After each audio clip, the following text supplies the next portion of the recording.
నామానికి మహిమ కలుగును గాక. వాక్యం ఉంటున్న విశ్వాసులందరికీ నా యొక్క హృదయపూర్వక వందనాలు. మీరంతా క్షేమంగా ఉన్నారని తలంచి మీ ఆత్మీయ దేవసేకుడు బ్రదర్ తేజమ్యాన్. ఈరోజు ఒక క్రొత్త అంశాన్ని మనం పరిశీలించేద్దాం. ఈ ఉపవాస ప్రార్థన రోజున మనము దేవుని సన్నిధిలోకి వచ్చి దేవుని యొక్క దైవ గుణాలను మనం పొందుకున్నాం. దేవునికి మహిమ ఘనత ప్రభావం కలిగిన గాక. దేవుడు దైవ గుణాలను మనము పరిశీలన చేయాలి. ఆయనలో ఉన్నటువంటి గొప్పతనాన్ని మనము ప్రతినిత్యం తెలుసుకోవాలి. దేవునికి మహిమ ఘనత ప్రభావం కలుగును గాక. ఇంకా రాయబడినటువంటి మాటలు ఒకసారి చూద్దాం. ద్వితీయోపదేశకాండము 32వ అధ్యాయము 32వ అధ్యాయం 4వ వచనాన్ని ఒకసారి చూస్తే, ద్వితీయోపదేశకాండము 32వ అధ్యాయం మనం తెలుసుకోబోతున్న అంశం పేరు ఏంటంటే, క్రూరమైన క్రైస్తవులు అంటే ఎవరు, క్రూరమైన క్రైస్తవులు అంటే ఎవరు అనే అంశాన్ని మనం పరిశీలన చేద్దాం. దేవునికి సమస్త మహిమ ఘనత ప్రభావములు కలుగును గాక. ప్రియ దేవుని సంగమా, ఈ క్రూరమైన క్రైస్తవుల వలన నష్టాలు ఏమిటి, ఈ క్రూరమైన క్రైస్తవుల వలన జరిగే నష్టాలు కూడా మనం పరిశీలిద్దాం. దేవునికి సమస్త మహిమ ఘనత ప్రభావములు కలుగును గాక. ప్రియ దేవుని సంగమా, ఇక్కడ ఒకసారి చూస్తే మోషే రాసిన కీర్తన ద్వితీయోపదేశకాండము 32వ అధ్యాయం 4వ వచనం. ఆయన ఆశ్రయదుర్గముగా ఉన్నాడు, ఆయన కార్యము సంపూర్ణము, ఆయన చర్యలన్నీ న్యాయముడు, ఆయన నిర్దోషి నమ్ముకొనదగిన దేవుడు, ఆయన నీతిపరుడును యథార్థవంతుడు. దేవునికి మహిమ కలుగును గాక. ఆయన నిర్దోషి అయి నమ్ముకొనదగిన దేవుడు, ఆయన నీతిపరుడును యథార్థవంతుడు. ఇక్కడ ఈ వచనాల్లో కనుక మనం చూస్తే, ఆయన నిర్దోషి అయినటువంటి దేవుడిగా మనకు కనపడుతున్నాడు. మన దేవుడి యొక్క మొట్టమొదటి లక్షణం ఏంటంటే నిర్దోషి అయినటువంటి దేవుడు, నమ్ముకొనదగిన దేవుడు. ఆయన లోపల ఎలాంటి కపటము లేదు, ఆయన లోపల ఎలాంటి అసూయ లేదు, ఆయన లోపల ఎలాంటి మత్సరము లేదు, ఆయన లోపల ఎలాంటి డాగు లేదు. ఆయన గుణాలన్నీ పరిశుద్ధములు, ఆయన జీవితం సంపూర్ణం. ఆయన మనకి ఏం నేర్పుతున్నాడంటే జై జీవితం నేర్పాలని ఆశపడుతున్నాడు. అయితే మనం జై జీవితం జీవించాలంటే యెహోవా దేవుల్లో కానీ, యేసు ప్రభువారిలో కానీ, పరిశుద్ధాత్మ దేవుల్లో కానీ, ఆ త్రిత్వ దేవుల్లో ఉన్నటువంటి గుణాలను మనం పరిశీలిస్తూ ఉండాలి. ఆయన నిర్దోషి, ఆయన ఏ తప్పు చేయనివాడు, ఎలాంటి మోసము చేయనివాడు, ఎలాంటి రోత బ్రతకకుండా ప్రత్యేకంగా జీవించినటువంటి వాడు. దేవునికి మహిమ కలుగును గాక. ఇంకా ఆయన నీతిపరుడు యథార్థవంతుడంట. ఆయన ఎలాంటి వాడంట? నీతిపరుడు యథార్థవంతుడు అని వాక్యం తెలియజేస్తుంది. ప్రియ దేవుని సంగమా, ఇక్కడ రాస్తున్నటువంటి మాటల్లో ఉన్న మర్మానికి మనం పరిశీలిస్తే, ఈ లోకంలో చాలా మంది క్రూరులు ఉన్నారు. మన దేవుడు నిర్దోషి, మన దేవుడు యథార్థవంతుడు. కానీ దేవుణ్ణి నమ్ముకున్న తర్వాత కూడా మనం చాలా క్రూరమైన పనులు చేస్తూ ఉంటాం. ఎప్పుడు అబద్ధాలు ఆడుతూ ఉంటారు, ఎప్పుడు ఇతరులను మోసం చేస్తూ ఉంటారు, అబద్ధ సాక్ష్యాలు చెబుతూ ఉంటారు, అబద్ధ ప్రమాణాలు చేస్తూ ఉంటారు, ఇతరుల మీద చాడీలు చెబుతూ ఉంటారు, దాడి చేస్తూ ఉంటారు, నరహత్యలకు ప్లాన్లు వేస్తూ ఉంటారు. ఇలాంటి వారిని క్రూరమైన క్రైస్తవులు అంటారు. దేవుణ్ణి నమ్ముకున్నారు కానీ వారి లోపల దేవుడి లక్షణాలు ఉండవు, సాతాను లక్షణాలు ఉంటాయి. సాతాను వారికి తండ్రి అయి ఉన్నాడు. సాతాను వారికి ఏమైనాడట? తండ్రి అయి ఉన్నాడు. అబద్ధముడు ఆడువాడు, అబద్ధానికి జనకుడు ఎవరంట? అపవాది. అయితే వాడి యొక్క లక్షణాలు కలిగిన వారందరూ వాడి పిల్లలే, వాడి యొక్క లక్షణాలు కలిగిన వాళ్ళంతా వాడి పిల్లలే. లేస్తే ఏం చేస్తూ ఉంటారంటే అబద్ధాలు ఆడుతూ ఉంటారు. చూడండి ప్రియ దేవుని బిడ్డలారా, యోహాను సువార్త 1వ అధ్యాయం ఒకసారి మనం చూస్తే, యోహాను సువార్త 1వ అధ్యాయము 47వ వచనాన్ని ఒకసారి మనం చూస్తే, యోహాను సువార్త క్రూరమైన క్రైస్తవులకి నిజమైన క్రైస్తవులకి తేడా ఏంటో మనం చూద్దాం. 1:47 యేసు నతానీయులను తన యొద్దకు వచ్చుట చూసి, ఇదిగో ఇతడు నిజముగా ఇజ్రాయేలీయుడు, ఇతని యందు ఏ కపటము లేదని అతను గురించి చెప్పెను. నిజానికి ఇక్కడ ఉన్నటువంటి నతానీయులు క్రైస్తవుడే, కానీ చాలా మందిని చూశాడు యేసుప్రభువారు. యేసుప్రభువారు జీవించినటువంటి జీవితం ఏ దేశంలో అయ్యా అంటే ఇజ్రాయెల్ దేశంలో ఆయన జీవించాడు. ఏ దేశంలో జీవించాడు? ఇజ్రాయెల్ దేశంలో ఆయన జీవించాడు. ఇజ్రాయెల్ దేశంలో జీవించినప్పుడు ఇజ్రాయేలీలందరూ ఎవరంట? ఇజ్రాయేలీలందరూ కూడా యూదులు. ఇజ్రాయేలీలందరూ కూడా యెహోవా దేవుని సాక్షులు, యెహోవాను ఆరాధించేటటువంటి భక్తులు, యెహోవా దేవుని యొక్క ప్రియులు. అవునా కదా? మోషే ధర్మశాస్త్రం ప్రకారం వారు ఏ విగ్రహారాధన చేయరు. అంటే యేసు ప్రభువారు భూమి మీదకి బతికి వచ్చి చూసే సమయానికల్లా భూమండలం మీద అంటే ఇజ్రాయెల్ దేశంలో అందరూ కూడా యెహోవా దేవుణ్ణి ఆరాధించే వారుగా ఉన్నారు, కానీ అందరి లోపల కపటం పనిచేస్తుంది. ఇప్పుడు నతానీయేలుడు మాత్రమే యేసుప్రభు వారు పాయింట్అవుట్ చేసి పిన్ పాయింట్గా ఆయన్ని గుర్తించి ఆయన్ని దగ్గరికి వెళ్ళి, ఇదిగో ఇతడు నిజముగా ఇజ్రాయేలీయుడు, ఇతనిలో ఏ కపటము నాకు కనపడలేదు అంటున్నాడు. అంటే మిగతా వాళ్ళందరి లోపల కనపడుతుంది కపటము, అసూయ, పగ, ద్వేషము, అబద్ధము, మోసము, లంచగొండితనం, వడ్డీ వ్యాపారాలు, ఈ దోపిడీ వ్యవస్థ, ఇదంతా యేసుప్రభు వారికి క్లియర్గా కనిపిస్తుంది. ఈ క్రూరమైన క్రైస్తవులను చూసి యేసుప్రభు వారు రాత్రులు రాత్రులు ప్రార్థన చేస్తున్నారు, గంటలు గంటలు, రోజులు రోజులు ప్రార్థన చేస్తున్నారు. ఈ యొక్క కఠినమైనటువంటి మూర్ఖులు, దుర్మార్గులు, ఈ యొక్క దోపిడీదారులు వీళ్ళంతా మార్చబడాలంటే, యేసుప్రభు వారు ఆ కఠినమైన హృదయాలు మారబడాలంటే ఏం చేయాలనుకుంటున్నాడు? ప్రార్థన చేయాలనుకుంటున్నాడు. నిజానికి అయితే బైబిల్ని మనం స్టడీ చేస్తే, నువ్వు బైబిల్ మొత్తాన్ని పరిశీలించి చూస్తే కొంతమంది కనిపిస్తారు. వారు పదే పదే మనకి ఆ వాక్యాల్లో కనిపిస్తూ ఉంటారు. ఎందుకు వారి గురించి అట్లా రాయించాడు? బైబిల్లో చూడండి, దుష్టుల గురించి రాయబడింది. దుష్టులు దుష్టులు దుష్టులు అని. మూర్ఖుల గురించి రాయబడింది. మూర్ఖులు కొన్ని లక్షల కోట్ల మంది ఉన్నారు. మూర్ఖులు, మత ఛాందస్సవాదులు ఉన్నారు, భక్తిహీనులు ఉన్నారు, దుర్మార్గులు ఉన్నారు, తర్వాత పాపులు ఉన్నారు, భక్తిహీనులు ఉన్నారు, బలవంతులు ఉన్నారు, బలత్కారం చేయవారు ఉన్నారు, అధికారులు ఉన్నారు, ధనవంతులు ఉన్నారు, మూర్ఖులైన రాజులు ఉన్నారు, కొండేలు చెప్పే వాళ్ళు ఉన్నారు, వడ్డీ వ్యాపారులు, లంచకొండిదారులు, మానభంగాలు చేయవారు, తీవ్రవాదులు, ఉగ్రవాదులు, చిన్నపిల్లల చోరులు, దొంగలు, దోపిడీదారులు, అవివేకులు, అవిధేయులు, అపవిత్రులు, అసహ్యులు, వ్యసనాధారులు, త్రాగుబోతులు, పెత్తందారులు, తిండిబోతులు, వ్యభిచారులు, నిద్రబోతులు, తిట్టుబోతులు, అవిశ్వాసులు, అతి తెలివి గలవారు, మానసిక రోగులు, పదే పదే విని విసిగించేవారు, నీచులు, క్రూరులు, మోటువారు, దుష్టులు, నిందలేసేవారు, వేధించేవారు, హింసించేవారు, పొరుగువారు, కపటులు,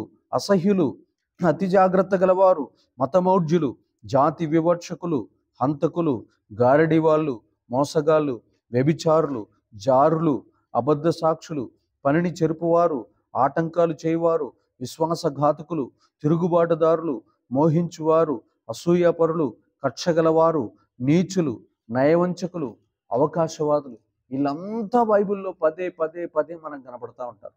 ఇలా పేర్లన్నీ మనకి ఎందుకు వరసగా వస్తున్నాయి తెలుసా? అంటే ఈ లోకమంతా వారితో నిండిపోయింది, దుష్ట గుణాలతో నిండిపోయింది, దుర్మార్గునితో నిండిపోయింది. వారి దగ్గర నిర్దోషత్వం అనేది లేనే లేదు. వారి లోపల మొత్తము కపటము, కుళ్ళు, వారి హృదయం అంతా పురుగులు, వారి హృదయం అంతా నీచత్వం, వారి హృదయం అంతా అసహ్యం, వారి హృదయం అంతా విగ్రహ క్రియలు, వారి హృదయం అంతా కోపం, వారి హృదయం అంతా పాపముతో నిండిపోయిన ఇలాంటి వారందరినీ తీసుకెళ్ళి ఎక్కడేస్తాడో తెలుసా దేవుడు? ఆరుని అగ్నిగుండంలో వేస్తాడు. ఎందుకు వేస్తాడయ్యా అంటే, వారు దుష్టుని యొక్క దుర్గుణాలు కలిగి ఉన్నారు. దుష్టుని యొక్క దుర్గుణాలు వారు కలిగి ఉన్నారు. అయితే దేవుడు వారిని విడిచిపెడతాడా? యేసుప్రభు వారి దగ్గరకు వచ్చి వారి యొక్క పాపాలను వారు ఒప్పుకుంటున్నారా? విడిచిపెడుకుంటున్నారా? పవిత్రపరుచుకుంటున్నారా? ఏడుస్తున్నారా? కన్నీరు గారుస్తున్నారా?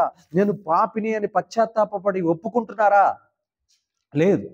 వారు ప్రతి నిత్యము ఇతరులను, జనములను త్రొక్కుతున్నారు, ఇతరులను హింసిస్తున్నారు, పేదవారిని, బలహీనుల్ని, బంధకాల్లో ఉన్నవారిని, అనేక మందిని వేధిస్తూ ఇష్టం వచ్చినట్టు నవ్వుకుంటున్నారు. అలాంటి వారిని శిక్షించటానికి, అలాంటి వారికి తీర్పు తీర్చడానికి, అలాంటి వారిని అణిచివేయటానికి, అలాంటి వారి వేర్లను పెరికివేయటానికి పరలోకంలో ఉన్న యేసుప్రభు వారు సిద్ధ మనసు కలిగి ఉన్నాడు. ఆయన ప్రతి ఒక్క గర్వపు హృదయాన్ని అణిచివేసి దీనులకు కృప చూపిస్తూ ఉంటాడు. దేవునికి మహిమ, ఘనత, ప్రభావములు కలుగును గాక. దేవుని బిడ్డలారా, అందుకని నతానీయేలు గురించి స్పష్టంగా ఎందుకు చెబుతున్నాడంటే, నతానీయేలు ఒక్కడిలోనే కపటం లేదు, మిగతా మనుషులందరిలో ఏముందంట? కపటం కనిపిస్తుంది. అందుకనే అతన్ని పదే పదే జ్ఞాపకం చేసుకొని అతని గురించి ఇతరులకు సాక్ష్యం చెబుతున్నాడు యేసుప్రభు. ఇక రెండో విషయాన్ని చూస్తే, జెఫన్యా గ్రంథము ఒకసారి మనం చూద్దాం. జెఫన్యా గ్రంథం ఒకసారి చూస్తే, జెఫన్యా గ్రంథము 3 అధ్యాయము 13 ఒకసారి చూడండి. జఫన్యా గ్రంథము 3 అధ్యాయం 13 ఇజ్రాయేలీలో మిగిలిన వారు పాపము చేయురు, అబద్ధమాడరు, కపటపు నాలుక వారి నోట నుండదు, వారు ఏ భయము లేకుండా విశ్రాంతి గల వారై అన్నపానములు పుచ్చుకుందరు. దేవునికి మహిమ ఘనత ప్రభావములు కలుగును గాక. దేవుని సంగమా, ఇక్కడ మనం రెండో అంశాన్ని చూస్తున్నాం. ఈ రెండో అంశంలో ఇజ్రాయేలీల ప్రజల్లో దేవుణ్ణి ఆరాధించేవారు, నిజంగా దేవునికి భయపడేవారు కొద్దిమంది ఉన్నారు. వారు ఎలాంటి వారై అంటే నిర్దోషులు. వారు ఎలాంటి వారంట? నిర్దోషులు. వారి లోపల క్రూరత్వం లేదు. వారి లోపల జాలి, దయ, ప్రేమ, కరుణ, ఆప్యాయత, అనురాగము, సాత్వికత్వము, ఇలాంటి దైవ గుణాలు వారి లోపల బలంగా ఉన్నాయి. ఎలా? యేసు ప్రభు వారి యొక్క గుణాలు, మంచి గుణాలు, దీర్ఘశాంతం, ఓర్పు, సహనము, ఇవన్నీ కూడా ఎవరి లోపల ఉన్నాయంటే ఇజ్రాయేలీలలో కొందరు రాశాడు చూడండి. ఇజ్రాయేలీలలో మిగిలిన వారు ఎవరంట? ఇజ్రాయేలీలలో మిగిలిన వారు పాపము చేయరు. ఫస్ట్ వాళ్ళు ఏం చేయరంట? పాపము చెయ్యరు.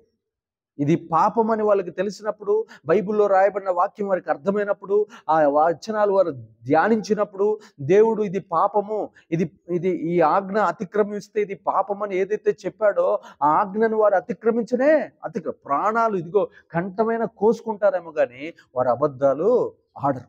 చూడండి, పాపము చేయరు. రెండోది, అబద్ధం ఆడరు. ఏం ఆడరంట? అబద్ధం ఆడరు. నిజమైన ఇజ్రాయేలీలు, నిజంగా దేవుని కోసం బ్రతికే భక్తులు అబద్ధం వారి నోట్లోకి రారు. ఎవరైతే పరిశుద్ధాత్మను పొందుకోరో, దేవుణ్ణి సంబంధులుగా యేసు నామాన్ని మాత్రమే ధరించుకుంటారో, వారి లోపల ఏం పనిచేస్తుంది అంటే అబద్ధం పనిచేస్తుంది. పరిశుద్ధాత్మ దేవుడిని వారు నమ్మలా, పరిశుద్ధాత్మను వారు పొందుకోలా, వారి నాలుకలు అగ్నితో కాల్చుకోలా. కాబట్టి వారి నాలుకలు ఏముంది? సర్ప విషయం ఉన్నది. వారి నాలుకలు ఏముందట? సర్ప విషయం ఉంది. వాళ్ళు యేసు ప్రభు వారు నమ్ముకున్నారు, ఓకే, కానీ ఆత్మను వాళ్ళు స్వీకరించిన వారు కాదు. ఆత్మదేవుడు వారి మీద ముద్ర వేసిన వారు కాదు. ఆత్మ వారిని దర్శించిన వారు ఒప్పుకున్నవారు కాదు. కాబట్టి వారు నిత్యం ఏమాడుతూ ఉంటారంటే అబద్ధాలు. కానీ ధరించుకున్నది ఎవరు? యేసునామమే. కానీ క్రూరమైన క్రైస్తవు, నామకార్థ క్రైస్తవు, పైకి మాత్రమే భక్తిగా నటించేటటువంటి క్రైస్తవు, వారి లోపల నిత్యము అబద్ధమే. అబద్ధం అబద్ధం అబద్ధం, అడుగడుగున అబద్ధమే. లేస్తే వారి జీవితం అంతా అబద్ధమే. అలాంటి అబద్ధికులను దేవుడు నరకానికి అప్పగిస్తాడు. అయితే ఇంకొక మాట అంటున్నాడు, కపటములాడు నాలుక వారి నోట నుండును. కపటపు ఆలోచన, వారి స్వార్థం కోసం, వారి స్వప్రయోజనం కోసం, వారి సొంత అవసరాల కోసం కపటంతో మనుషుల్ని వాడుకుంటూ ఉంటారు. మనుషుల్ని తమ ఇష్టం వచ్చినట్లు వారి మీద నిందలేస్తూ ఉంటారు. అనేక రకాలుగా వారిని వేధిస్తూ ఉంటారు. కపటపు ఆలోచనలతో కలిగి ఇతరులకు కీడు చేస్తూ, ఇతరులకు హాని చేస్తూ, ఇతరులను వేధిస్తూ ఉంటారు. ఈ కపటములాడు వారంతా కూడా నరకానికి వెళ్ళిపోతారు. వారంతా యేసుప్రభు వారి నామాన్ని ధరించిన క్రైస్తవులే, కానీ వారి లోపల ఇంకా క్రూరత్వం చచ్చిపోలా, వారి లోపల అబద్ధం చచ్చిపోలా, వారి లోపల బలాత్కారం చచ్చిపోలా, వారి లోపల వడ్డీ వ్యాపారం చచ్చిపోలా, వారి లోపల లంచాలు తీసుకునే తత్వం చచ్చిపోలా, వారి లోపల మోసం అనేది చచ్చిపోలా. ఇలాంటి క్రైస్తవులు పేరుకు మాత్రమే వీళ్ళు అద్భుతాలు చేస్తామని, మేము ప్రార్థనలు చేస్తున్నామని చెప్పుకుంటారు, కానీ వారి గురించి దేవుడు చెప్తున్నాడు, మోసము చేయవారులారా, మీరు నా పేరు మాత్రం ధరించారు కానీ నా ఆత్మను మీరు పొందుకోలేదు. నటిస్తున్నారు మీరు. నటన మీకు బాగా అలవాటైపోయింది. అయితే ఆ నటనాక్రాంతులందరినీ, ఆ నటించే వారందరినీ నేను నరకానికి పంపిస్తాను. దేవునికి మహిమ ఘనత ప్రభావములు కలుగును. దేవుని బిడ్డలారా, చూడండి, 2 సమూయేలు గ్రంథము ఒకసారి మనం ధ్యానిస్తే అక్కడ రాయబడినటువంటి మాటలు మనం పరిశీలిద్దాం. దేవుని సంగమా, ఇక్కడ మనము అంతకంటే ముందు చూడండి, అపోస్తల కార్యములు ఒకసారి మనం చూద్దాం. అపోస్తల కార్యములు 20వ అధ్యాయము 29వ వచనం. అపోస్తల కార్యములు 20వ అధ్యాయము 29వ వచనం. నేను వెళ్ళిపోయిన తర్వాత క్రూరమైన తోడేళ్లు మీలో ప్రవేశించినని నాకు తెలియను, వారు మందను కనికరింపరు. దేవునికి మహిమ ఘనత ప్రభావములు గల ఆ క్రూరమైన తోడేళ్లు. పౌలు గారు వెళ్ళిపోయిన తర్వాత అపోస్తల కార్యాలు రాస్తున్నాడు. చూడండి, పౌలు గారు ఎఫ్ఎస్సి పెద్దలతో మాట్లాడుతున్నటువంటి సందర్భం ఇది. నేను వెళ్ళిపోయిన తర్వాత క్రూరమైన తోడేళ్లు మీ మధ్యలోకి వస్తాయి. ఈ ఎవరయ్యా అంటే సేవకుల రూపాన్ని ధరించుకుని వచ్చి, సేవకుల గొర్రె చర్మాన్ని ధరించుకుంటారు. సేవకుల్లాగానే ఉంటారు కానీ వారి లోపల క్రూరత్వం ఉంటుంది. ఏముంటదంట? క్రూరత్వం ఉంటుంది. వారు నేను వెళ్ళిపోయిన తర్వాత నాలాగా ప్రార్థన చేయరు, నాలాగా ఉపవాసాలు ఉండరు, నాలాగా ఆత్మల భారం వారికి ఉండదు, నాలాగా స్వార్థ చెప్పేటటువంటి ఆశ వారి లోపల ఉండదు. క్రూరమైన తోడేళ్ళు వస్తారు. వారు సంఘాన్ని ఏం చేస్తారంట? వారు మందను కనికరింపరు, మందని చీల్చేస్తారు. మందని ఏం చేస్తూ ఉంటారంట? చీల్చివేస్తారు. మందను చీల్చేటటువంటి వారు క్రూరమైన వాళ్ళు. కుటుంబాన్ని చీల్చేవారు క్రూరమైన వాళ్ళు. మనుషులను, జాతులను చీల్చేవారు క్రూరమైన వాళ్ళు. దేశాన్ని చీల్చేవారు క్రూరమైన వాళ్ళు. ఈ క్రూరమైన వాళ్ళు మీ మధ్యలోకి వస్తారు. వారు సంఘాలు కట్టరు, వారు సంఘాలు చీలుస్తారు, వారు గుంపులు గుంపులుగా చేస్తారు. మనుషులు కుటుంబాలు కట్టరాలు, కుటుంబాలకి మధ్య, వ్యక్తులకు వ్యక్తులకి మధ్య అనేక విభేదాలు కలిగిస్తూ ఉంటారు. రక్త సంబంధమైనటువంటి ఆ రక్తానికి సంబంధించినటువంటి పదాలు వాడుతూ మనుషులను విభేదాలు కలిగించి ఆ యొక్క ప్రాంతాలుగా, జాతులుగా, ఈ యొక్క వర్గాలుగా వారు ఏం చేస్తారంటే వారు మందను చీల్చివేస్తారు. అలాంటి క్రూరమైన తొడేళ్ళు రాబోతున్నాయి మీ మధ్యలోకి, జాగ్రత్త అని పౌలు గారు అక్కడ ఎఫెస్సి పట్టణస్థులకు తెలియజేస్తున్న వాక్యం ఇది. దేవునికి మహిమ ఘనత ప్రభావములు కలుగును గాక. దేవుని బిడ్డలారా, మనం గనక చూస్తే ఇంకా చూడండి, మన మన మన జీవితాల్లో కూడా పరమగీతం ఒకసారి చూడండి. పరమగీతము ఒకసారి మనం చూస్తే అక్కడ రాయబడినటువంటి మాట, పరమగీతము 2వ అధ్యాయము 15వ వచనం. పరమగీతము 2వ అధ్యాయము 15వ వచనం. మన ద్రాక్ష తోటలు పూత పట్టి ఉన్నవి, ద్రాక్ష తోటలను చెరుపు నక్కలను పట్టుకునుడి, సహాయము చేసి గుంట నక్కలను పట్టుకునుడి. చూడండి ఇక్కడ ఏమంటున్నాడో తెలుసా? మన దేవుడు ఎలాంటి దేవుడు అంట? మన దేవుడు నిర్దోషి అయిన దేవుడు, నిష్కలంకుడైన దేవుడు, దయామయుడైన దేవుడు, జాలిగల దేవుడు, యథార్థత కలిగిన దేవుడు, నీతిమంతుడైన దేవుడు, సత్యమును మాట్లాడే దేవుడు, సత్యము కోసం ప్రాణం ఇచ్చేటటువంటి దేవుడు, సత్యము కలిగి జీవించేటటువంటి దేవుడు. అవును కదా? అలాంటి ఆయన ఒక ద్రాక్ష తోట వేస్తే ఆ తోటను చెడగొట్టడానికి, ద్రాక్ష తోట అంటే సంఘం, ఆ తోటను చెడగొట్టే గుంట నక్కలు వస్తాయి. వాక్యం ఒకటి చెప్తా ఉంటాడు, కానీ బయట మీ పక్కన కూర్చున్న విశ్వాసి కానీ, మీ పక్కన కూర్చున్న మరొకడు కానీ ఆ యొక్క మీరు ఫలించాలని దైవజనుడు వాక్యం చెబుతా ఉంటుంటే ఆ దైవజనుడు చెప్పే మాటలు వినకుండా, ఆ దైవజనుడి మీదే అబద్ధాలు, ఆ దైవజనుడి మీదే సాడీలు, ఆ దైవజనుడి మీదే అనేక రకాలైన చెరుపు మాటలు చెప్పి ఆ వాక్యం విని మీరు ఫలించకుండా, మీరు పూత పట్టకుండా, మీరు ఫలములు ఫలించకుండా చేస్తూ ఉంటారు. ఈ యొక్క క్రూరమైన క్రైస్తవులు మన పక్కనే ఉండి వారు దేవుడికి భయపడేవారు కాదు. ఆ యొక్క తొడేళ్ళు, ఆ గుంట నక్కలు ఏం చేస్తాయంటే కూకటి వేళ్లతో సహా భూమి కింద ఉన్న ఏర్లను పెరికి వేసి ఆ చెట్టు పూయకుండా, ఆ చెట్టు ఫలించకుండా, ఆ చెట్టు పూత పట్టకుండా ఏం చేస్తాయంటే ఈ క్రూరమైన తొడేలు ఆ చెట్టుని కూకటి వేళ్లతో సహా పెరికి వేస్తాయి. అప్పుడు ఆ ద్రాక్ష చెట్టు ఫలిస్తుందా? చెట్టు ఏర్లు బయటకు వచ్చినప్పుడు జీవం అందుద్దా? అందనప్పుడు ఆ యొక్క క్రూరత్వం కలిగినటువంటి మనుషులు, దైవత్వం కలిగినటువంటి దైవజనుడు చెప్పే మాటలు వినకుండా చేసి మనల్ని, మన తోట ఫలించకుండా, మనము ఆశీర్వదించబడకుండా ఇలాంటి చెప్పుడు మాటలు చెబుతూ ఉంటారు. ఇలాంటి చెప్పుడు మాటలు చెప్పే ఈ యొక్క గుంట నక్కలను మనం పట్టుకొని తరిమి కొట్టాలి. దైవజనుడి మీద, దేవుడి మీద, దేవుడి వాక్యం మీద నిందలేస్తూ ఉంటాయి. చూడండి, క్రూరమైన తొడేలైనటువంటి, క్రూరమైన గుంట నక్క అయినటువంటి సాతానుడు ఏదేని తోటలో ప్రవేశించి ఆమెకి దేవుడి మీద ఏం చెప్పిండో తెలుసా? దేవుడి మీద అనేక రకాలైనటువంటి కపటపు మాటలు చెప్పాడు. ఇదిగో నువ్వు దాన్ని తిన్న ఎడల నిశ్చయంగా నువ్వు దేవదూతలాగా మారుతావు, నిన్ను బానిసగా మార్చుకోవటానికి దాన్ని తినొద్దన్నాడు దేవుడు. నువ్వు దాన్ని తిను, నువ్వు గొప్ప దేవుణ్ణి మించిన జ్ఞానము, వివేకము, తెలివి, రమ్యమైన చూపు నీకు వస్తుందని చెప్పి ఆమెను మోసం చేశాడు సాతానుడు. ఆమెని ఆ తోటలో లేకుండా చెరిపివేశాడు. ఆమెను ఆ తోటలో నుంచి తరిమి కొట్టేటట్లు చేశాడు.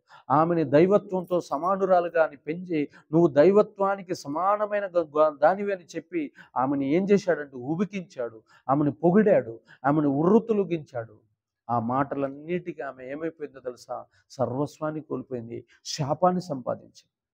ఈ రోజున నీ ద్రాక్ష తోట ఫలించకుండా పూత పట్టిన ద్రాక్ష తోటను ఫలాలు కాయకుండా ఎవరెవరో చాడీలు చెబుతూ ఉంటారు. ఎవరెవరో ఆ తోటలో నువ్వు ఫలించకుండా, ఆ తోటలో నువ్వు ఎదగకుండా, ఆ తోటలో ఫలాలు కాయకుండా, విస్తరించకుండా నీ యొక్క వేర్లను పెకిలించాలని నీ మీద ఎన్నో రకాలైనటువంటి కపటపు మాటలు చెబుతూ ఉంటారు. వాటిని మనం దూరంగా ఉండాలి. దేవునికి మహిమ ఘనత ప్రభావములు కలుగును గాక. చూడండి 2 కొరింథీయులకు రాసిన పత్రిక 11వ అధ్యాయం ఒకసారి చూస్తే 2 కొరింథీయులకు రాసిన పత్రిక 11వ అధ్యాయము 26వ వచనం. 2 కొరింథీయులకు రాసిన పత్రిక 11వ అధ్యాయము 26వ వచనం. 11:26 ఒకసారి చూస్తే అక్కడ రాయబడిన మాట 2 కొరింథీయులకు రాసిన పత్రిక 11:26 అనేక పర్యాయములు ప్రయాణములలోను, నదుల వలనైన ఆపదలలోను, దొంగల వలనైన ఆపదలలోను, నదుల వలనైన ఆపదలలోను, కదిలిక నదుల వలనైన ఆపదలలోను, నా స్వజనుల వలన ఆపదలలోను, అన్యజనుల వలనైన ఆపదలలోను, పట్టణముల ఆపదల్లోను, అరణ్య ఆపదలలోను, సముద్ర ఆపదల్లోను, కపట సహోదరుల వలన ఆపదల్లోనూ ఉంటిని. ఎవరంట? కపట సహోదరులు. మన పక్కనే ఉంటారు, మనతో పాటు సేవ చేసే సేవకులే కపట సేవకులు ఉంటారు. మనల్ని తొక్కాలని, మనల్ని అణిచివేయాలని, మనల్ని నాశనం చేయాలని, మన యొక్క సంఘం ఎదగకుండా చేయాలని మన మీద ఎన్నో రకాలైన ప్రయోగాలు చేస్తూ ఉంటారు ఈ కపట సహోదరులు. వారు కూడా దేవుణ్ణి సంఘం కట్టేవారే, కానీ వారు పలానా దైవజనుడు మంచిగా సేవ చేస్తున్నాడంటే ఓరవలేరు. పలానా దైవజనుడు ఇలాగా మంచి పరిచర్య చేస్తున్నాడంటే ఒప్పుకోలేరు, ఓర్చుకోలేరు. వారి లోపల కపటం పనిచేస్తుంది. ఈ యొక్క బలంగా పనిచేస్తున్నటువంటి సేవకుని ఎలా ఆర్పేద్దామా, ఎలాగ నాశనం చేద్దామా, ఎలాగ ఈ ప్రాంతం నుంచి ఈ ప్రాంతంలో లేకుండా తరిమి కొడదామా అనేటటువంటి ఆలోచనలతో నిండి ఉంటారు దుర్మార్గులైనటువంటి ఈ యొక్క కపట సహోదరులు. ఈ కపట సహోదరులు చెప్పేటటువంటి మాటలు విని ప్రజలు చాలామంది వారి హృదయాలలో చెడుతనాన్ని నింపుకుంటారు. కాబట్టి ప్రియదేవుని సంగమా, మరలా చెబుతున్నాను, ఇక రాయబడినటువంటి మాటలు మనం పరిశీలించి చూస్తే స్పష్టంగా మనతో మాట్లాడుతున్నాడు ఆత్మదేవుడు. ఏమని మాట్లాడుతున్నాడు చూడండి ప్రియదేవుని సంగమా. అక్కడ రాస్తున్నటువంటి ఈ కపట సహోదరులు మనకి ఏం చేస్తారంటే హాని చేస్తూ ఉంటారు. ఏం చేస్తూ ఉంటారంట? హాని చేస్తూ ఉంటారు. అలాంటి వారిని మనం ఏం చేయాలి? కనిపెట్టుకుని ఉండాలి. వారి కోసం మనం ప్రార్థన చేయాలి. సంఘం మీదకి వచ్చేవాడు సేవకుడైనా సరే, సంఘం మీదకి వచ్చేవాడు మత ఛాందస్వాదైనా సరే, సంఘం మీదకి వచ్చేవాడు క్రూరుడైనా సరే, సంఘం మీదకి వచ్చేవాడు భక్తిహీనుడైనా సరే, సంఘం మీదకి వచ్చేవాడు దుర్మార్గుడైనా సరే, ఎవడైనా సరే, ఫరో లాంటి రాజైనా సరే, వారి కోసం మనం ప్రార్థన చేసినప్పుడు మన యొక్క ప్రార్థన దేవుడు ఆలకించి అలాంటి ఫరో లాంటి కఠిన హృదయులను వాడి యొక్క సైన్యాన్ని ఎర్ర సముద్రంలో కలిపేస్తాడు మన దేవుడు. దేవునికి మహిమ ఘనత ప్రభావములు కలుగును గాక. అందుకని చూడండి, కీర్తనల గ్రంథం 32వ అధ్యాయం 4వ వచనం చూస్తే, కీర్తనల గ్రంథం 32వ అధ్యాయము, కీర్తనల గ్రంథము 32వ అధ్యాయం 2వ వచనం చూడండి ఒకసారి. అక్కడ రాయబడినటువంటి మాటను చూద్దాం. యెహోవా చేత నిర్దోషి అని ఎంచబడిన వాడు, ఆత్మలో కపటము లేనివాడు ధన్యుడు. ప్రతి ఒక్కడి లోపల ఆత్మలో ఏముంటుందో తెలుసా? కపటం. అసూయ చచ్చిపోదు, పగ చచ్చిపోదు, ద్వేషం చచ్చిపోదు. యేసుప్రభు వారు క్షమించు అని చెబితే ఆ క్షమాపణ వారి లోపల కనపడదు. యేసుప్రభు వారు పరిశుద్ధంగా ఉండు, ఆత్మలో కపటంగా లేకుండా ఉండు, హృదయాన్ని శుద్ధిగా ఉంచుకో అంటే వారి మీద అసూయ, పొరుగు వారి మీద, ఇంటి పక్క వారి మీద, బంధువుల మీద అసూయ, స్నేహితుల మీద అసూయ, ఆ తర్వాత ఎదుగుతున్న వాడి మీద అసూయ, అభివృద్ధి చెందుతున్న వాడి మీద అసూయ, కష్టపడుతున్న వాడి మీద అసూయ. ఈ యొక్క ఇక్కడ యేసుప్రభు వారు యెహోవా దేవుడు అక్కడ తెలియజేస్తున్నాడు దావీదుకి, ఆత్మలో కపటము లేనివాడు ధన్యుడు, యెహోవా చేత నిర్దోషి అని ఎంచబడిన వాడు ధన్యుడు. దేవుడి చేత మనం ఏం చేయాలో తెలుసా? నిర్దోషులుగా ఎంచబడాలి. దేవుడి చేత మనం ఏం చేయబడాలంట?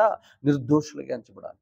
మన లోపల కూడా సాతాను ఆ కపట పాత్మ పనిచేస్తూ ఉంటుంది. దాన్ని దేవుడి దగ్గరికి వచ్చి, ప్రభువా నన్ను నిర్దోషిగా మార్చు, నన్ను నిర్దోషిగా మార్చు. నా లోపల అసూయ పనిచేస్తుంది, నా లోపల మత్సరం పనిచేస్తుంది, నా లోపల కుళ్ళు పనిచేస్తుంది, నా లోపల కక్ష పనిచేస్తుంది, నా లోపల ఈ అనేక రకాలైనటువంటి సాతాను గుణాలు పనిచేస్తున్నాయి. వాటిని తీసివేయి ప్రభువా అని మనం అడగాలి. అప్పుడు మనం ఎలాగా దేవుడి చేత ఏమని అంటాడో తెలుసా? ఇతడు నిర్దోషి. యేసుప్రభు వారిని తండ్రి అయిన దేవుడు చూసినప్పుడు ఏమన్నాడు తెలుసా? ఇదిగో ఇతడు నా ప్రియ కుమారుడు, ఇతని యందు నేను ఆనందించుచున్నాను. దేవుని యందు మన దానియేలును చూసినప్పుడు, దానియేలు నువ్వు నా దృష్టికి బహుప్రియుడివి అని చెప్పాడు. అబ్రహామును చూసినప్పుడు నీవు నా ప్రియ స్నేహితుడివి అని చెప్పాడు. దావీదును చూసినప్పుడు నీవు నా హృదయానుసారుడివి అని చెప్పాడు. చూడండి, బర్నబాను చూసినప్పుడు ఆ బర్నబా గురించి చెప్తున్నాడు, నువ్వు ఘనమైన వాడివి అంటున్నాడు, ఆదరణ కలిగిన వాడివి అంటున్నాడు. దేవునికి మహిమ ఘనత ప్రభావములు కలుగును గాక. ప్రియ దేవుని సంగమా, ఇక్కడ రాస్తున్నటువంటి మాటల్లో ఉన్న మర్మాలు కనుక మనం గ్రహిస్తే మన జీవితాలు ధన్యకరంగా మార్చబడతాయి. గుర్తుపెట్టుకోవాలి. ఇక్కడ ఏమంటున్నాడు, యెహోవా చేత నిర్దోషిగా ఎంచబడిన వాడు ఎవరంట? యెహోవా చేత నిర్దోషిగా ఎంచబడిన వాడు, ఆత్మలో కపటము లేనివాడు ధన్యుడు.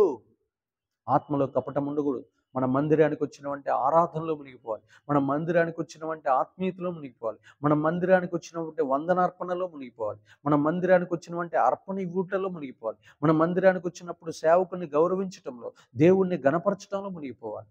మన లోపల ఎలాంటి కపటము ఉండకూడదు. మనం దేవుడి చేత నిర్దోషి అని పేరు సంపాదించుకోవాలి. దేవునికి మహిమ ఘనత ప్రభావములు కలుగుగాక. ఇక బైబిల్లో మనం చూస్తే మత్తయి సువార్త చూడండి. మత్తయి సువార్త 10వ అధ్యాయం 16వ వచనంలో, మత్తయి సువార్త 10వ అధ్యాయం 16వ వచనంలో కూడా యేసు ప్రభువారు స్వయంగా చెబుతున్నాడు. మత్తయి సువార్త 10వ అధ్యాయం 16వ వచనం, మత్తయి సువార్త 10వ అధ్యాయం 16వ వచనంలో అయితే క్రూరమైనటువంటి క్రైస్తవులు ఎలా ఉంటారు యేసు ప్రభువారు కూడా తన నోటితో చెప్పాడు. 16వ వచనం చూడండి. ఇదిగో తొడేళ్ల మధ్యకు గొర్రెలను పంపినట్టు నేను మిమ్మల్ని పంపుచున్నాను, గనుక పాముల వలె వివేకములను, పౌరముల వలె నిష్కపటులయుండుడి. దేవునికి మహిమ ఘనత ప్రభు. తొడేళ్లకు మధ్యకు గొర్రెలను పంపినట్టు పంపుచున్నాడు. ఎవరినంట? ఇంకా ఎవరున్నారు తెలుసా? కొంతమంది సేవకులు ఉంటారు, వాళ్ళు గొర్రెలాగా ఉండరు, తొడేళ్ళలాగా ఉంటారు. పరిసయ్యులు సద్దుకాయలు ఎవరో తెలుసా? తొడేళ్ళు. ఇదిగో పేతురు గారు, అయ్యా పేతురు, యోహాను, తోమా, ఇంకా ఎవరు? ఫిలిప్పు, నతనయేలు, ఎవరెవరైతే ఉన్నారో, బర్తులోమయి, ప్రతి ఒక్క మత్తయి, మార్కు, లూకా, ప్రతి ఒక్క శిష్యుడికి యేసు ప్రభువు చూస్తున్న మాట ఏందో తెలుసా? లోకంలోనికి పంపిస్తున్నాడు. తొడేళ్ళు లాంటి సేవకులు ఉన్నారు, క్రూరమైన తొడేళ్ళ లాంటి సేవకులు.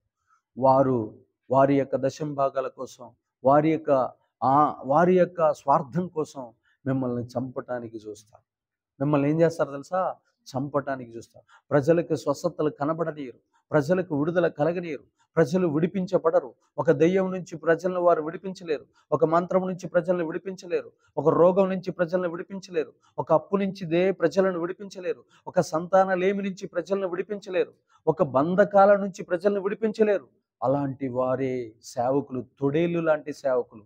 అలాంటి తొడేళ్ళు లాంటి సేవకుల మధ్యలోకి మిమ్మల్ని గొర్రె పిల్లల లాంటి మిమ్మల్ని పంపిస్తున్నాను, జాగ్రత్త. ఎలాగుండాలో తెలుసా? కొన్నిసార్లు సాతాను ఆలోచన, సాతాను ఎంత పాము చూడండి ఎంత వేగంగా ఉంటుందో తెలుసా? అంత వేగంగా ఉండాలి, జాగ్రత్త. అలా వేగంగా ఉండకపోతే ఆ తొడేళ్ళు మిమ్మల్ని చంపేస్తాయి. పాముల వలె వివేకం కలిగి ఉండాలి, పావురముల వలె నిష్కపటులై ఉండాలి. నేను నిష్కపటము కలిగిన వాడిని, మీ లోపల కపటం అనేది ఉండదు. చూడండి, యేసు ప్రభువారు ప్రతి కోణంలో ఏం చెప్తున్నాడో చూడండి. ప్రతి ఒక్కరి అక్కడ కూడా యేసు ప్రభువారు ఈ మాట ఎందుకన్నాడు? అయ్యా మనం ఇజ్రాయెల్ దేశంలోనే ఉన్నామని, అందరూ యెహోవా సాక్షులు, మీరు వెళ్ళండి, అందరూ మిమ్మల్ని చేర్చుకుంటారు అంటున్నాడా? తొడేళ్ల మధ్యకి మిమ్మల్ని పంపిస్తున్నారు. అంటే వారి యొక్క సంఘాల కోసం, వారి యొక్క పదవుల కోసం, వారి యొక్క అధికారాల కోసం, వారి యొక్క దశమ భాగాల కోసం, వారి యొక్క హోదా కోసం, వారి యొక్క డాక్టర్లు, బిషప్పులు, రెవరెండ్లు అని పిలిపించుకునే పేర్ల కోసం మిమ్మల్ని సిలువ వేసి చంపేస్తారు. జాగ్రత్తగా ఉండండి. పాము ఎంత చాకచక్యంగా ఉంటుందో అంత చాకచక్యంగా మీరు ఉండాలి అని యేసు ప్రభువారు తన శిష్యులకి తెలియజేస్తున్న మర్మం ఇది. దేవునికి మహిమ ఘనత ప్రభావం. ఇప్పుడు ఈ యొక్క తోడేళ్ళు అంటే ఎవరు? క్రూరమైనటువంటి క్రైస్తవులే, క్రూరులు. యేసు ప్రభువారిని చంపింది ఎవరు? క్రూరులైన క్రైస్తవులే. యేసు ప్రభువారు బట్టలు ఊడదీసింది ఎవరు? క్రూరులైన క్రైస్తవులే. యేసు ప్రభువారి మీద అబద్ధ సాక్ష్యాలు చెప్పింది ఎవరు? పేతురును చంపింది, పౌలుని గారిని చంపింది, స్టెఫనును చంపింది పౌలు కదా? పౌలు ఒకప్పుడు క్రూరుడు కదా? పేరుకు మాత్రం యెహోవా సాక్షి, యెహోవాను ఆరాధించేవాడు. మేము మోషే ధర్మశాస్త్ర ప్రకారము యెహోవా దేవుణ్ణి ఆరాధిస్తున్నాం అంటున్నారు. కానీ పౌలు సమక్షంలోనే స్టెఫనును రాళ్ళు తీసుకొని కొట్టి చంపారు. అంటే ఒకప్పుడు సౌలు లాగా ఉన్నటువంటి పౌలు క్రూరమైనటువంటి క్రైస్తవుడు. యేసు ప్రభువారిని చంపిన ప్రతి ఒక్క ప్రతి ఒక్క రాజు క్రైస్తవ రాజులే. యేసు ప్రభు వారిని యేసు ప్రభు వారి మీద అబద్ధ సాక్ష్యాలు చెప్పిన ప్రతి పరిసయ్యుడు, సద్దుకయ్యుడు, ప్రతి శాస్త్రి ఎవరు? వారంతా యెహోవా దేవుణ్ణి ఆరాధించేవారు. కానీ వారి లోపల ఏం పనిచేస్తుంది? క్రూరత్వం పనిచేస్తుంది. అంటే వారు క్రూరమైన క్రైస్తవులు. ఇతరులను చంపటానికి కూడా వారు వెనకాడరు. ఇతరులను సిలువ వేయటానికి ఇతరుల మీద అబద్ధ సాక్ష్యాలు చెప్పి యేసు ప్రభువారు తిరిగి లేవలా, ఆయన తన శిష్యులు ఎత్తుకొని పోయారని అబద్ధ సాక్ష్యాలు కలిగించేటట్లు చేశారు ఈ పరిసయ్యులు, సద్దుకయ్యులు, శాస్త్రులు, రాజులు, అధికారులు, సైనికులు. వీరంతా కూడా క్రూరమైన క్రైస్తవులు. దేవునికి మహిమ. సన్బల్లటు, టోబియా అనేవారు కూడా యెహోవాని ఆరాధించేటటువంటి వారే. కానీ నెహెమ్యా గోడ కడతంటే యెరూషలేము గోడ కడతంటే కట్టకుండా ఆటంకపరిచారు. వీరంతా ఎవరు? దేవుని మందిరాన్ని కడతంటే ఆటంకపరిచే వాళ్ళు క్రూరమైన క్రైస్తవులు. ఇంకా మనం బైబిల్లో చూస్తే మత్తయి సువార్త 16:18 చూడండి. మత్తయి సువార్త 16:18. మన లోపల క్రూరత్వం పనిచేయకూడదు. మన లోపల జాలి, మన లోపల దయ, మన లోపల క్షమ, మన లోపల ఆప్యాయత, మన లోపల అనురాగం, మన లోపల మమకారం, మన లోపల సమాధానం, మన లోపల ఐక్యత, ఇవి కనపడాలి. 16:18 ఒకసారి చూద్దాం. 16:18 చూడండి. మరియు నీవు పేతురువు, ఈ బండ మీద నా సంఘమును కట్టుదును, పాతాళలోక ద్వారములు దాని ఎదుట నిలవలేరు అని నేను నీతో చెప్పుచున్నాను. పరలోకము యొక్క తాళపు చెవులు నీకు ఇచ్చెదను. నీవు భూలోకమందు దేన్ని బంధించువో అది పరలోకమందును బంధింపబడును, భూలోకమందు దేన్ని ఇప్పుదువో అది పరలోకమందును విప్పబడును అని అతనితో చెప్పాను. ఆమేన్. దేవునికి మహిమ కలుగును గాక. చూడండి, ఇక్కడ రాస్తున్నటువంటి మాట, సాతాను శక్తులన్నిటిపైన, పాతాళ శక్తులన్నిటిపైన సంఘానికి అధికారం ఇచ్చాడు యేసు ప్రభువు. ఓ పేతురు, నువ్వు నా బండవు, నేను నీకు సంఘపు తాళపు చెవులు ఇస్తున్నాను. ఈ సంఘం ముందు ఏ దుర్మార్గుడు, ఏ బలత్కారి, ఏ దుష్టుడు నిలబడడు. ఏ పాతాళ శక్తులు, ఏ అంధకార శక్తులైతే ఈ క్రూరమైన క్రైస్తవులు పనిచేస్తున్నాయో ఆ క్రూరమైన క్రైస్తవులు నీ ముందు నిలబడలేరు. నువ్వు ఎవరిని బంధిస్తే వారు బంధించబడతారు. నువ్వు ఏది విప్పుతావో అది విప్పబడతాది. నువ్వు శాపాన్ని ఇప్పావా, శాపం వారికి తగులుతుంది. నువ్వు ఏదైతే విడుదల కలిగించాలని వారి కోసం నువ్వు ప్రార్థన చేసావో నేను వారిని విడిపిస్తా. బంధించమని నువ్వు ప్రార్థన చేసావా, నేను వారిని బంధిస్తా. వారిని మొత్తమని నువ్వు ప్రార్థన చేసావా, నేను వారిని మొత్తుతా. నేను సర్వ అధికారమును నేను నీకు ఇస్తున్నా. సంఘానికి నేను సర్వశక్తిని ఇస్తున్నాను. పాములను చూడండి, మార్కు సువార్త 16వ అధ్యాయంలో ఒక మాట రాస్తాడు. ఎలాంటి అధికారములు ఇస్తున్నాడు మనం చూద్దాం. మార్కు సువార్త 16వ అధ్యాయంలో ఆ మాట రాయబడి ఉంటుంది. మార్కు సువార్త 16వ అధ్యాయము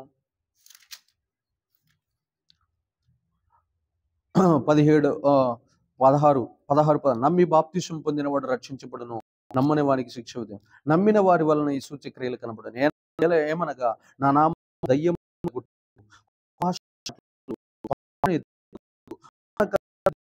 వారికి హాని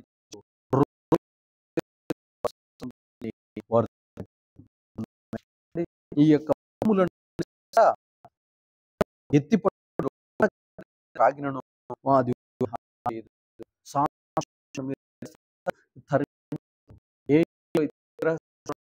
ఎవరి మీద దయ్యపు శక్తులు, శక్తులు, దయ్యపు శక్తులు ఎక్కడెక్కడ ఎక్కడైతే ఉన్నాయో అన్నిటినీ మీరు నామరూపాలు లేకుండా కాల్చివేస్తారు. అంత శక్తి మీకు ఉన్నది. అంత శక్తిని సంఘానికి ఇచ్చాను అంటున్నారు. దేవుని ప్రభావం బలమంతా ప్రతి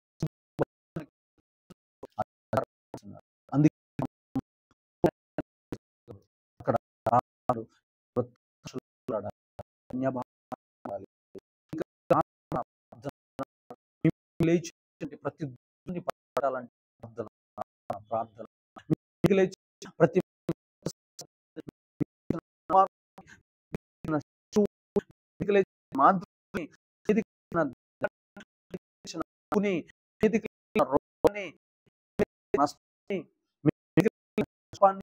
కొట్టగలిగిన శక్తి. అందుకనే పత్రికలో ఒక మాట, హెబ్రీయులకు పత్రిక 3:1 చూడండి.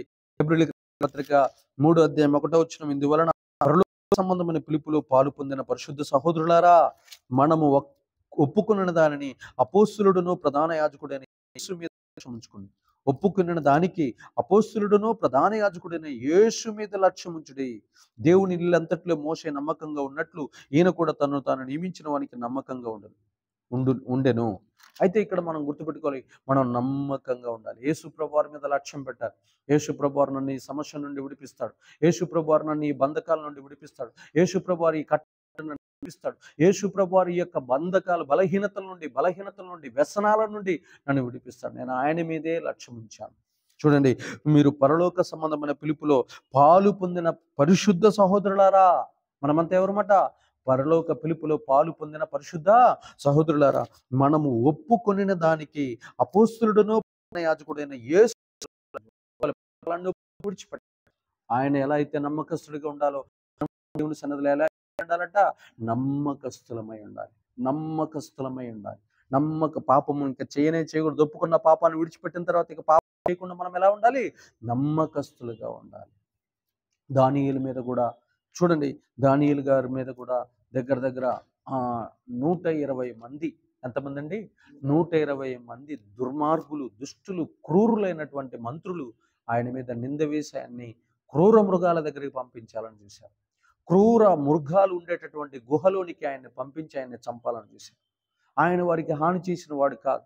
ఒకరోజు బబులోను రాజైన నెబుకద్నెజరు వారిని అందరినీ కలల భావం చెప్పకపోతే చంపాలనుకుంటే వారికి ప్రాణభిక్ష పెట్టింది దానియేలైతే, అదే దానియేలుని వారు మళ్ళీ చంపాలి, ప్రార్థన చేస్తున్నాడనే ఒకే ఒక కారణంతో దేవుని సేవ చేస్తున్నాడు, దేవునికి ఇష్టంగా బ్రతుకుతున్నాడు, దేవుడికి ప్రియుడిగా ఉంటున్నాడు, మా అందరి మీద అన్య దేశం నుంచి వచ్చినటువంటి వ్యక్తి ప్రధానమంత్రిగా ఉంటున్నాడు, మాకంటే ఎక్కువ జ్ఞానం ఆయన కాడు ఉంది, మాకంటే ఎక్కువ తెలివి ఆయన కాడు ఉంది, మాకంటే ఎక్కువ బుద్ధి ఆయన కాడు ఉంది, మాకంటే ఎక్కువ వివేకం ఆయన దగ్గర ఉంది, మాకంటే ఎక్కువ మంచితనం ఆయన కాడు ఉంది, వాడు మన మీద అధికారిగా ఉండటం ఏందని చెప్పి ఆయన్ని తీసుకెళ్లి సింహాల గుహలో వేయించాలని ప్రయత్నం చేశారు 120 మంది క్రూరమైనటువంటి క్యాబినెట్ మినిస్టర్స్. అయితే దేవుడు ఊరుకున్నాడా? చూద్దాం. దానియేలు గ్రంథము 6వ అధ్యాయము 22వ వచనం. దానియేలు గ్రంథము 6వ అధ్యాయం 22వ వచనం చూస్తే ఆయన ఏమై ఉన్నాడో చూద్దాం. అక్కడ 6:22 ఏమంటున్నాడు? నేను నా దేవుని దృష్టికి నిర్దోషిగా కనపడుతుంది కనుక ఆయన తన దూతను పంపించి సింహాలు నాకు ఏ హాని చేయకుండా వాటి నోళ్లు మూయించును. రాజా, నీ దృష్టికి నేను నేరము చేసిన వాడను కాను కదా అనెను. రాజు దృష్టికి నిర్దోషిగా ఉన్నాడు, దేవుని దృష్టికి నిర్దోషిగా ఉన్నాడు. మనము ఎలా ఉండాలో తెలుసా? ఎందుకు దానియేలును దేవుడు కాపాడటానికి కారణం ఏంది? దానియేలు నిర్దోషి, ఏ తప్పు చేయలా.